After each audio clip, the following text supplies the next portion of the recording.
It was the second SmackDown of the new year, and they were unable to maintain their audience as the SmackDown for January 10th sees a decline in viewership. Welcome back, guys, to Fog Wrestling here for the SmackDown ratings for January 10, 2025. It was the second SmackDown, the second Blue show of the new year, the second 3-hour SmackDown of the 3-hour SmackDown era, so to speak, and we see a decline in the ratings. Now, last week's SmackDown did a 1.528 million, which I thought was pretty decent considering it was a 3-hour show, and we did see in the quarter-hour breakdown that third hour dipped a lot, and it did drag down the overall rating. Without that third hour, SmackDown last week probably would have did over a 1.6, so it will be interesting to see what the quarters look like this week. However, SmackDown's rating for this week came in at a 1.436 million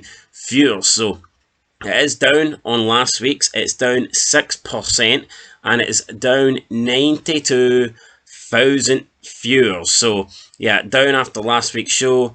Not really surprising. I don't think people are going to keep tuning in for the 3-hour shows. I think people were checking out the first SmackDown because you had a bit of hype from the Netflix Raw. And yeah, I mean, obviously 3 hours, first show of the new year. I think people were checking it out. Going forward, though, I do think the ratings probably will begin to decline, and I wouldn't be surprised if they get lower than 1.4. I'm going to assume 1.3, 1.2 within the next couple of weeks. But the key demo was a 0.40, which is actually, again, down on last week. Last week did a 0.45. This week, 0.40. That's 11% down on last week's show. So viewership down 6%, and the key demo down 11%.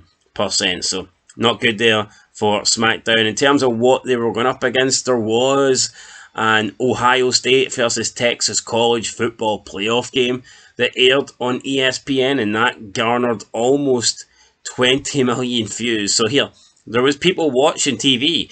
They just weren't watching SmackDown, which is not good for WWE, but is what it is. Right, let's look at the YouTube clips then and see who did the numbers. So the most viewed clips, we have in first place, Jimmy Uso helps Cody Rhodes against a Bloodline beatdown. That's got 1.2 million. Second place, Tiffany Stratton is interrupted during her championship celebration, 885,000.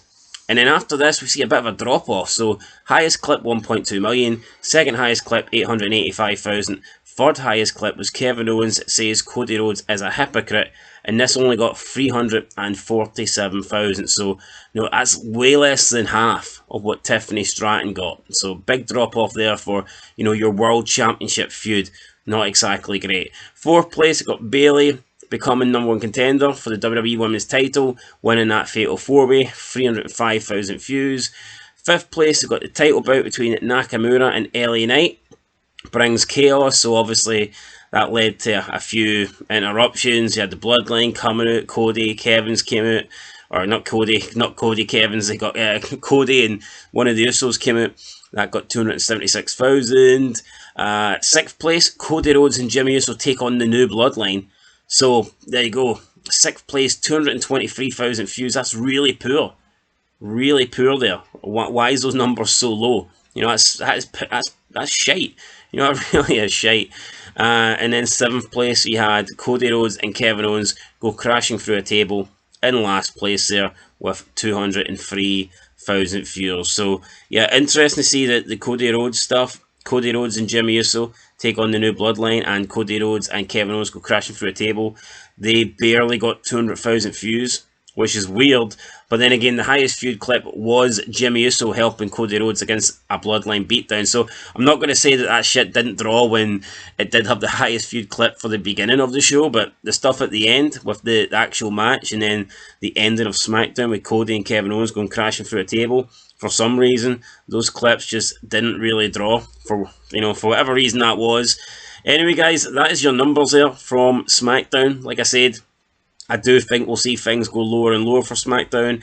The two highest clips did alright, but other than that, nothing really drew, and that's after 3 days. We're talking like AEW levels here in terms of the views here on YouTube. So interesting, maybe with Netflix Is it possible that less people are checking YouTube out? Or could it be that maybe people are just using Netflix as a way to find out what happened on the show rather than going on the WWE YouTube page? I mean, maybe, possibly, but I don't think so, because it's still a lot easier to watch clips, isn't it? It's still a lot easier to click on a 2-minute video rather than, try and search through a 3-hour show in order to find whatever it is you're looking for. So, you know what, maybe just Cody Rhodes isn't that interesting. He's a boring champion, and maybe people don't really care about Cody Rhodes. Anyway, I think it's going to be interesting. WrestleMania is coming up soon.